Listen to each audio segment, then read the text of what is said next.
Like, share, subscribe. Like, share, subscribe. We on the Rutgers.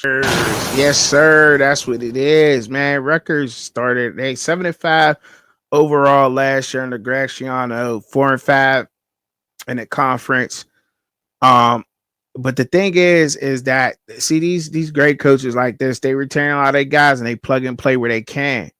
And that be the difference. So they he didn't do too much of moving around, plugged and played, kept the guys that wanted to stay around and develop up at Rutgers. I think Rutgers is a good school. I honestly do. They got DT Sheffield at receiver, transferred in from Northwest Mississippi Community College, 5'10", 170 pounds, had 822 yards and 11 touchdowns. That is most definitely the kind of production you want at receiver, without a doubt. Hank Zelinskis transferred over there. We know where Hank Zelinskis came from. He transferred over to Rutgers. He got to develop. Colin Weber, tight end, he transferred over from Charlotte. 6'4", 255 pounds, tight end, 213 yards, no touchdowns, but it was a good blocker, I'm assuming. They got CJ Campbell from Florida Atlantic. They got him in 5'10", 202 pounds, had 844 yards and 11 touchdowns at Florida Atlantic last year. Cal Mahogany, he's moved on. And for the offensive side of the ball, that's pretty much it. And of course, they got the quarterback, they got the defense, a lot of their guys coming back. So I think they may be in. It's gonna be tough in the Big Ten, man, because like a lot of these conferences are now gonna beat up on each other. That's what's gonna happen now. You know what I mean? Like, so it's like predictions are gonna be really tough for a lot of people out there, a lot of sports content creators.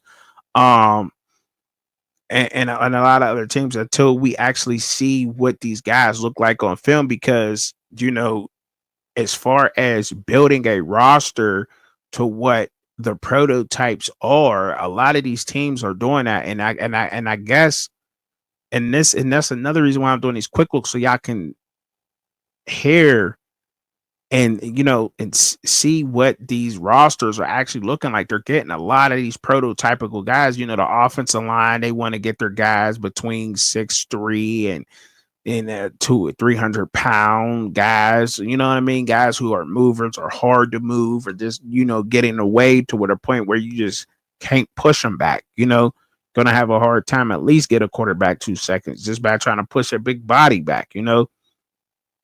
But they did lose Aaron Lewis and Kyle Hamilton. These guys have moved on, right? So, they had to replace and get some defensive linemen. Got to get those trenches right defensively, right? Got a guy, Eric O'Neill from James Madison, 24 solo tackles, 13 sacks, and an interception, 6'3", 250 pounds at defensive end. That's what the edge is doing. That guy came over there to Rutgers, right?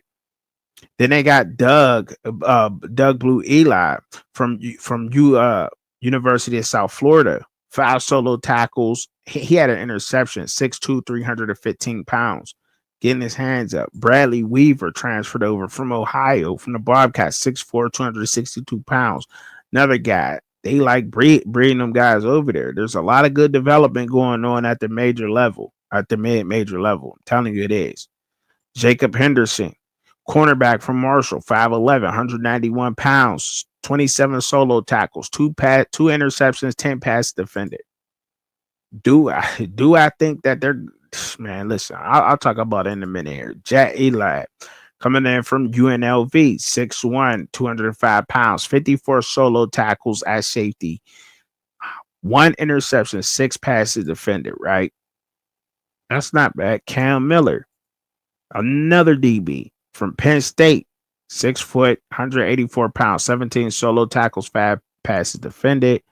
Transferred over to Rutgers. Greg Schiano, like I said, 4-5 in the conference last year. They were 7-5 overall.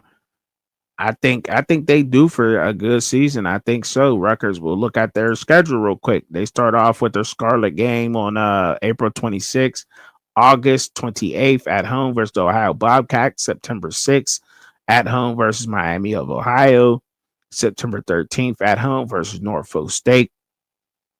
September 20th at home versus Iowa. September 27th on the road versus Minnesota. First away game, by the way. October 4th is their first bye week. October 11th on the road versus Washington. October 18th at home versus Oregon. October 25th at Purdue. November 1st at Illinois. November 8th at home versus Maryland. November 15th is their second bye week, and Rutgers finished off their season.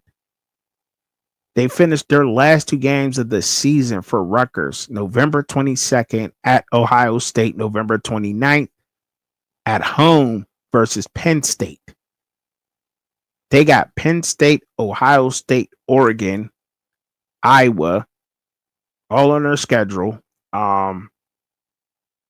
I think it's tough, but I think Graciano, and I think that they got the team to compete to do that.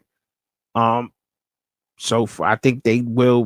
I think they got the team to compete to do that. So we'll see what happens with them. But y'all let me know what y'all think down at Records down in the comments and what y'all think they're gonna do.